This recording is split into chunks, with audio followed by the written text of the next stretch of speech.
नमस्कार साथियों, संभव एकेडमी के ऑनलाइन प्लेटफॉर्म पर मैं बबीता कासनिया हिंदी की क्लास में आपका स्वागत करती हूं। पिछली क्लास में हमने कारक का जो टॉपिक है उसे कंप्लीट कर लिया था और आज की क्लास में हम लिंग बदलो टॉपिक शुरू करने वाले हैं। लिंग बदलों से संबंधित एक प्रश्न हमारे एग्जाम में ज़रूर पूछा जाता है, तो चलिए वीडियो शुरू करते हैं और देखते हैं लिंग बदलों से संबंधित कुछ जानकारियाँ। लिंग किसे कहते हैं? कोई भी स्त्री या पुरुष, कोई भी स्त्री जाति या पुरुष जाति की पहचान कराने वाले जो शब्द होते हैं उसे हम लिंग कहते हैं। तो लिंग का अर्थ क्या होता है? पहचान या चिन्ह। यानी कि स्त्री जाति और पुरुष जाति की पहचान कराने वाले जो चिन्ह होते हैं उन्हें क्या बोलते हैं? हम लिंग बोलते हैं। ठीक है। संस्कृत में कितनी तरह के लिंग होते हैं? संस्कृत में 3 तरह के लिंग होते हैं। संस्कृत में 3 तरह के लिंग होते हैं। पुल्लिंग, जिनसे कि पुरुष जाति का बोध होता है, स्त्रीलिंग, जिसे स्त्री जाति का बोध होता है, और तीसरा जो लिंग होता है वो नपुंसक लिंग होता है, जिसे जो निर्जीव वस्तुएं होती है उनका बोध होता है। लेकिन जो हमारी हिंदी है ना, उसके अंदर हिंदी की व्याकरण में केवल 2 तरह के लिंग होते हैं। एक होता है स्त्रीलिंग और दूसरा होता है पुल्लिंग। क्या होता है? एक होता है स्त्रीलिंग, दूसरा होता है पुल्लिंग। अब इसमें हमारे नपुंसक लिंग नहीं होता तो हमें कैसे पता चलेगा कि ये चीज़ है वो निर्जीव है या सजीव है? तो इसके लिए हम प्रयोग या अर्थ के आधार पर देखते हैं। प्रयोग या अर्थ के आधार पर हमें पता चलेगा। जब हम अगर किसी वाक्य में प्रयोग करेंगे तो उसके आधार पर हमें पता चलता है कि ये क्या है, स्त्रीलिंग है या पुल्लिंग है, निर्जीव है या सजीव है। ठीक है। परिभाषा देखते हैं अभी हम कि वे शब्द जो पुरुष जाति, वे शब्द जो पुरुष जाति या स्त्री जाति की पहचान का, वे शब्द जो पुरुष जाति या स्त्री जाति की पहचान का बोध कराते हैं उन्हें क्या कहते हैं? उन्हें लिंग कहते हैं। उन्हें क्या कहते हैं? लिंग कहते हैं। जैसे मैंने यहाँ लिखा है लड़का, पुरुष, पेन, पंखा, दही। दही को ज़्यादातर लोग कहते हैं कि स्त्रीलिंग है, लेकिन दही जमता है, जमती नहीं होता है, तो ये पुल्लिंग होता है। दही हमेशा पुल्लिंग में आता है। कूलर पुल्लिंग होता है। मोबाइल, बकरा, कुत्ता और भेड़िया। ठीक है। ये सारे शब्द, इस तरह के जो शब्द होते हैं वो पुल्लिंग में आते हैं। और इसी तरह से हम स्त्रीलिंग के शब्द देखते हैं कि लड़की, स्त्री, पेंसिल, बिल्ली, बकरी, भेड़। ये जो इस तरह के जो शब्द होते हैं वो स्त्रीलिंग में आते हैं। अब यहाँ देखते हैं कि लिंग 2 प्रकार के होते हैं हिंदी में। अभी मैंने जैसे बताया, हिंदी में लिंग 2 प्रकार के होते हैं। पुल्लिंग, जो जिनसे क्या होता है? पुरुष जाति का बोध होता है। पुरुष जाति का बोध कराने वाले शब्द पुल्लिंग कहलाते हैं। क्या कहलाते हैं?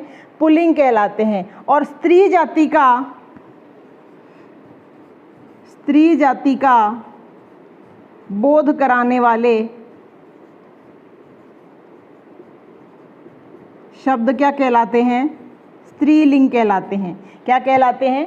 स्त्रीलिंग कहलाते हैं। कि लिंग 2 प्रकार के होते हैं। पुल्लिंग कौन से होते हैं? जिनसे हमें पुरुष जाति का बोध होता है वो पुल्लिंग होते हैं, और जिनसे स्त्री जाति का बोध होता है वो स्त्रीलिंग होते हैं। ठीक है। इसके अलावा हम देखते हैं कि इसके विशेष नियम क्या होते हैं। कि हिंदी व्याकरण में जो लिंग का निर्धारण होता है वो प्रयोग और अर्थ के आधार पर होता है। प्रयोग और अर्थ के आधार पर कैसे होता है? कि कौन कौन से शब्द ऐसे हैं जो सदैव पुल्लिंग में होते हैं। मच्छर होता है, मच्छर, जिसे जो सदैव पुल्लिंग में ही होता है। गेंडा पुल्लिंग में होता है। भालू पुल्लिंग में होता है। गीदड़, गीदड़ पुल्लिंग में होता है। खरगोश पुल्लिंग में होता है। कौवा, जिराफ, तोता, भेड़िया, पेड़। ये जो शब्द हैं ये सदैव पुल्लिंग में होते हैं। लेकिन जब इन्हें स्त्रीलिंग में लिखते हैं तो क्या हम ऐसे लिखते हैं? क्या मच्छर का मच्छरी, गेंडा का गेंडी, भालू का भालूनी, इस तरह से ये वर्ड नहीं लिखे जाते हैं, बल्कि इनके आगे क्या लिखा जाता है? मादा शब्द लिखा जाता है। मादा शब्द लिखा जाता है। जैसे ये मच्छर है तो मादा मच्छर लिखा जाएगा, मादा मच्छर। गेंडा है तो मादा गेंडा।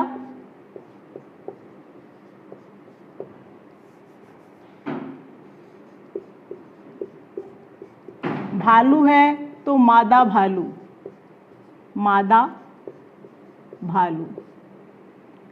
गीदड़ है, मादा गीदड़। खरगोश, मादा खरगोश। ठीक है। कौवा है, मादा कौवा लिखा जाएगा, इसको भी कौवी लिखा जाता है क्या? कौवी लिखा है कभी आपने? कौवी नहीं होता, वो मादा कौवा लिखा जाता है।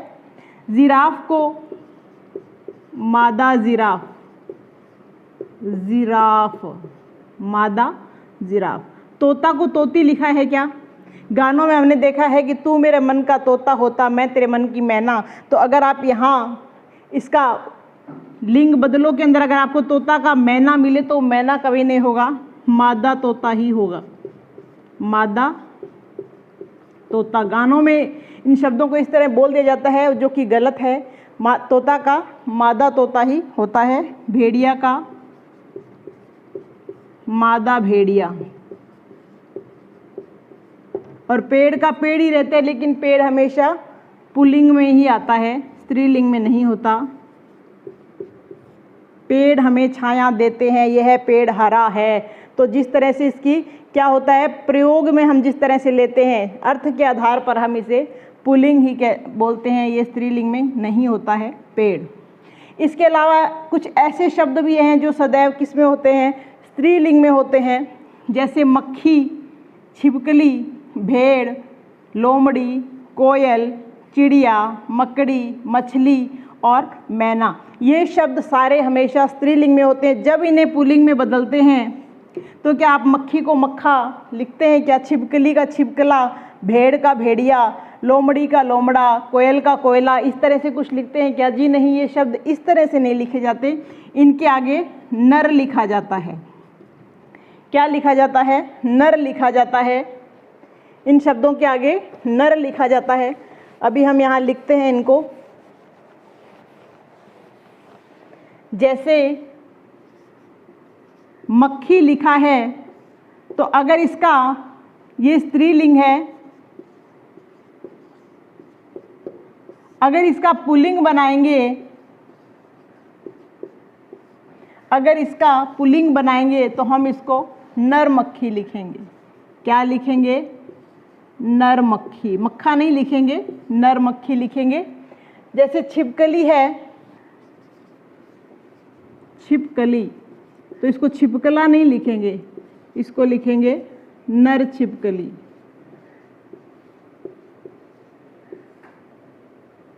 नर छिपकली। इसके बाद भेड़ है, तो भेड़ का भेड़िया नहीं होता है, भेड़ अलग होती है, भेड़िया अलग होता है। ये नर भेड़ लिखेंगे हम। गांव में कह दिया जाता है कि ये भेड़ है और ये भेड़िया है, तो भेड़िया नहीं होता, भेड़िया अलग होता है। और भेड़ और नर भेड़ दोनों अलग अलग होते हैं और भेड़िया अलग होता है। लोमड़ी, लोमड़ी को नर लोमड़ी। ठीक है। इसके बाद है कोयल।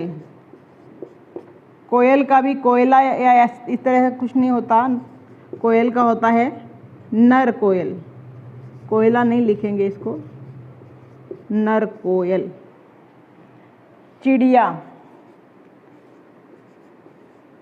चिड़िया का आपने सुना होगा कि हम लिखते हैं चिड़ा, लेकिन नर चिड़िया लिखा जाता है इसको। मकड़ी,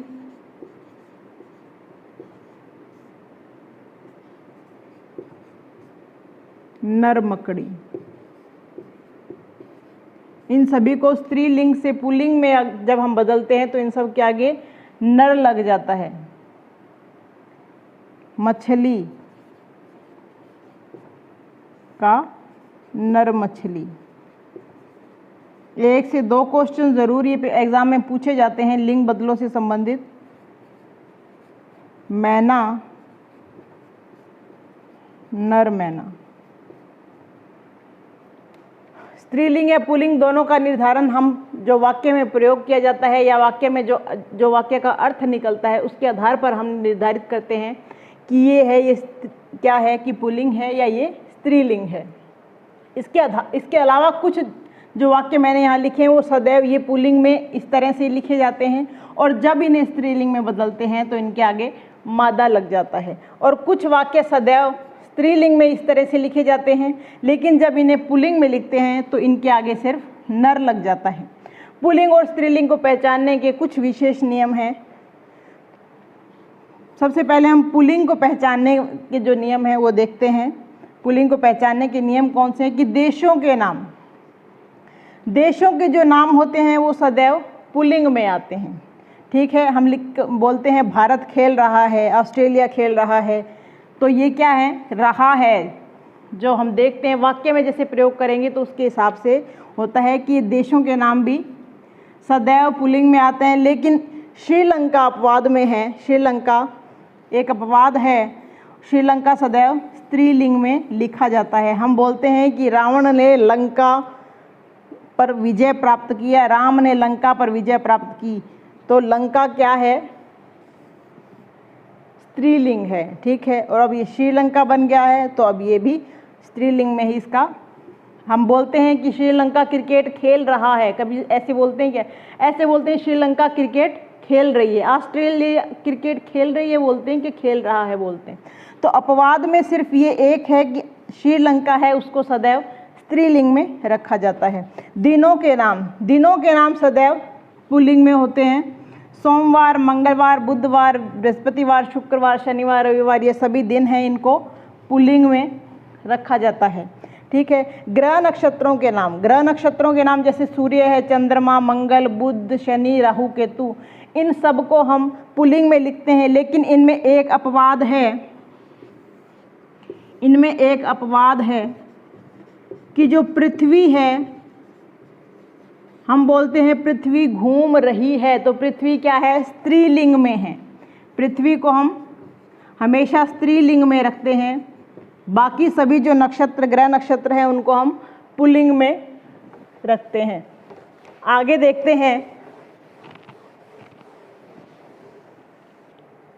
इसके बाद आगे हम देखते हैं कि समुद्रों के नाम में जैसे हम बोले हिंद महासागर, अरब सागर, प्रशांत महासागर, काला सागर, लाल सागर इत्यादि जो समुद्रों के नाम होते हैं वो सदैव किस में आते हैं, पुल्लिंग में आते हैं। पर्वतों के नाम जैसे एवरेस्ट पर्वत है, हिमालय पर्वत है, आल्प्स पर्वत है, इंडीज पर्वत है इत्यादि जो भी पर्वत हैं उनके नाम सदैव पुल्लिंग में आते हैं। पेड़ों में जैसे आम है, अनार है, पीपल है, बरगद इत्यादि जो भी पेड़ हैं वो किस में आते हैं, सारे पुल्लिंग में आते हैं। लेकिन अपवाद है कि इमली का जो पेड़ है, इमली है, वो सदैव स्त्रीलिंग में आती है। ठीक है, इमली सदैव स्त्रीलिंग में आती है।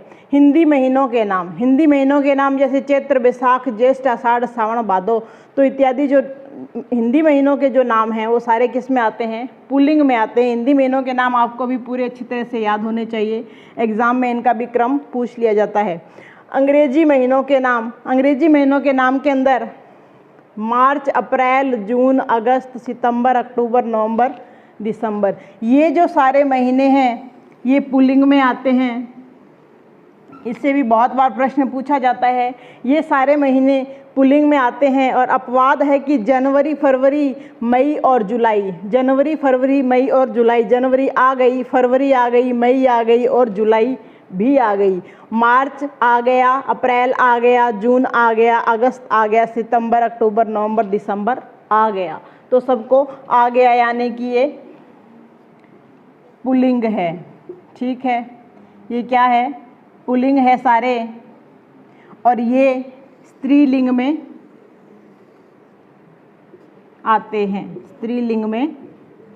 आते हैं। ठीक है, इसके बाद हम देखते हैं अनाजों के नाम जिसमें जवार, बाजरा, मूंग, चावल, चना इत्यादि जो हैं ये सारे किस में आएंगे, पुल्लिंग में आते हैं।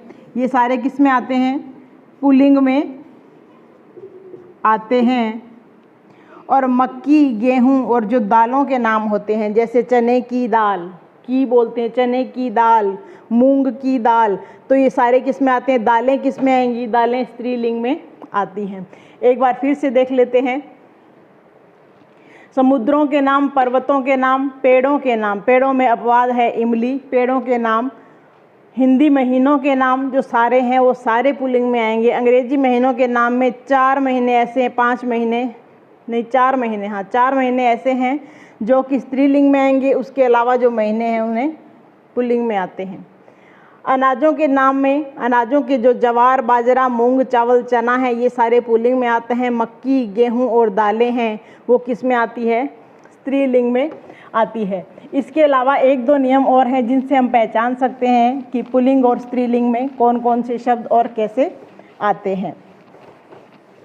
इसके आगे हम देखते हैं, इसके आगे फलों के जो नाम होते हैं, फलों के नाम, फलों के नाम, फलों के नाम हैं, उसके अंदर भी आम, सेब,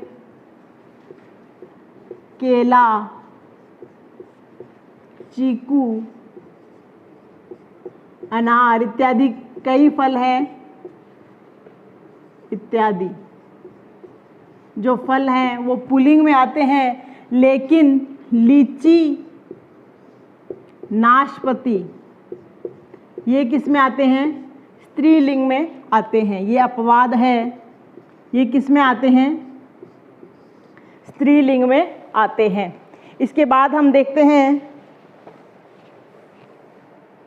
इसके बाद हम देखते हैं कि नदियों के जो नाम, स्त्रीलिंग जो है उससे संबंधित अब हम नियम देखने वाले हैं। पुल्लिंग के हमारे जो सभी नियम अभी हमने कर लिए हैं कि पुल्लिंग की पहचान कैसे की जाती है, पुल्लिंग की पहचान करने वाले जो नियम हैं वो अभी हम कर चुके हैं। अब स्त्रीलिंग से संबंधित नियम देखते हैं कि स्त्रीलिंग की पहचान कैसे होती है। स्त्रीलिंग पहचानने संबंधी नियम शुरू करें हैं। स्त्रीलिंग से संबंधित जो शब्द हैं उनको पहचानने के नियम अभी हम देख रहे हैं। पहले हमने पुल्लिंग के जो शब्द हैं उनको पहचानने के नियम हमने देखे हैं। तो जब नदियों का नाम जब लिखा हुआ आएगा तो उसको स्त्रीलिंग से जो उसे पहचानेंगे। स्त्रीलिंग जैसे मैं बोलूँ, यहाँ लिखूँ गंगा, यमुना, सरस्वती, गोमती, बनास, चंबल इत्यादि। तो जहाँ नदियों का नाम आएगा अगर वहाँ आपसे पूछा जाए तो वो हमेशा स्त्रीलिंग में ही आता है। उसके बाद में भाषा, बोली और लिपि। भाषा जैसे मैं बोलूँ मारवाड़ी, हिंदी, सिंधी, पंजाबी इत्यादि। ठीक है। बोली जैसे हम लिखें मालवी, मेवाती, गुजराती, तो ये इत्यादि जो बोलियां होती है वो सभी किस में आती हैं? स्त्रीलिंग में आती है। इसके अलावा लिपि की अगर हम बात करें तो जैसे देवनागरी लिपि, गुरुमुखी लिपि, ठीक है, ये जो लिपियां हैं वो भी स्त्रीलिंग में आती है। इसके अलावा शरीर के अंगों के नाम जैसे आँख, नाक, पलकें, भौहें यानी कि आईब्रो, भौहें, गर्दन जैसे मैं बोलूँ कि मेरी गर्दन दुख रही है तो गर्दन दुख रही है यानी कि स्त्रीलिंग है गर्दन। अंगुलियाँ या अंगुली लिख सकते हो आप, अंगुली, मेरी अंगुली दुख रही है या मेरी अंगुली में दर्द है तो वो क्या है? स्त्रीलिंग में आता है। इसके अलावा शब्दांत ता या आवट, आहट और आई युक्त जो शब्द आते हैं वो भी स्त्रीलिंग में आते हैं। जैसे अभी हम देखें ता, मानवता, दानवता, ठीक है, पवित्रता। तो ये इस तरह के जो शब्द हैं वो सारे जिसके पीछे आपको ता मिलेगा, ये देखिए जिन शब्दों के पीछे ता मिलेगा वो क्या होंगे, स्त्रीलिंग शब्द होंगे, ठीक है। इसके अलावा इया से हम देखें तो मैं बोलूं बुढ़िया, बुढ़िया, कुटिया, ठीक है, लुटिया, लुटिया। ये जो इस तरह के शब्द हैं ये किस में आएंगे, ये भी स्त्रीलिंग में ही आते हैं। इसके बाद हम यहाँ देख लेते हैं आवट। आवट, आवट से जो बने होते हैं शब्द, जिन शब्दों के पीछे आवट प्रत्यय आ जाता है, जैसे मैं बोलूं मिलावट, लिखावट, सजावट, बनावट इत्यादि। इस तरह के जो शब्द होते हैं वो भी स्त्रीलिंग में ही आते हैं। इसके बाद हम देखते हैं आहट। आहट, आहट में जैसे घबराहट, घबराहट, छटपटाहट, छटपटाहट। इस तरह के जो शब्द बने होते हैं वो किस में आएंगे, वो भी स्त्रीलिंग में आते हैं। इसके बाद में आई। आई प्रत्यय जिसके साथ जुड़ा हो, जैसे कि लिखाई, पढ़ाई, लड़ाई, इस तरह के जो शब्द होते हैं वो किस में आते हैं, वो भी स्त्रीलिंग में आते हैं, ठीक है। स्त्रीलिंग से संबंधित जो नियम है हमने देख लिए कि नदियों के नाम भी स्त्रीलिंग में आएंगे, भाषा, बोली, लिपि भी स्त्रीलिंग में आती है, शरीर के अंगों के ये जो नाम है ये सारे स्त्रीलिंग में आते हैं। शब्दांत, शब्द के अंत में अगर ता लगा हो, इया लगा हो, आवट लगा हो, आहट लगा हो और आई लगा हो, ये प्रत्यय अगर लगे हों तो वो शब्द भी स्त्रीलिंग में आते हैं। आज की क्लास में हमने लिंग से संबंधित सभी नियम देख लिए हैं और लिंग को पहचानने का तरीका भी सीख लिया है। लिंग को हमेशा जो वाक्य है उसके प्रयोग और अर्थ के आधार पर हम पहचान सकते हैं और कुछ नियम जो महत्वपूर्ण हैं वो भी मैंने आपके साथ शेयर कर दिए हैं, आपको बता दिए हैं। तो संभव अकेडमी के ऑनलाइन प्लेटफॉर्म पे जितने भी वीडियोस हैं उनको देखिए, चैनल को सब्सक्राइब कीजिए, वीडियोस को लाइक कीजिए, शेयर कीजिए, कमेंट कीजिए। धन्यवाद।